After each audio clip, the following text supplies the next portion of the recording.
So if a better understanding of God leads us to a better understanding of ourselves, then a better understanding of God also leads us to a better understanding of our pain. And as Paul launches into his thoughts on pain, here's how he talks about it. He says this: I consider that our present sufferings are not worth comparing with the glory that will be revealed in us. For the creation waits in eager expectation for the children of God to be revealed.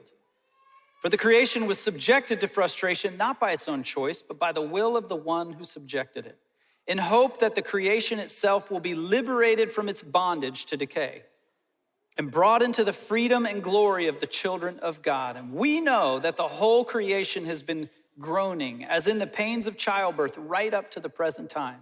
Not only so, but we ourselves who have the first fruits of the Spirit groan inwardly, as we wait eagerly for our adoption to sonship, the redemption of our bodies. For in this hope we were saved. But hope that is seen is no hope at all. Who hopes for what they already have? But if we hope for what we do not have, we wait for it patiently. Now there's a lot here in these verses, more than we can unpack in one message. But what Paul makes very clear is that there is a connection between our suffering and our hope. And in Western culture, quite honestly, we don't like that. We don't like that at all. The Western mind thinks that if there is suffering, if there is pain, then something is wrong or someone is wrong. And we find ourselves slipping into those age-old philosophical arguments that sound something like this.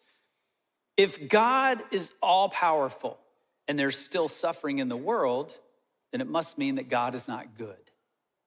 And if God is good and there's still suffering in the world, then it must mean that God is not all-powerful. These arguments have been around a long, long time, and they have one problem in common, and that is the problem of pride. It takes a tremendous amount of arrogance to subject God to our human reason. With arguments like this, we're trying to force God to justify himself against our logic.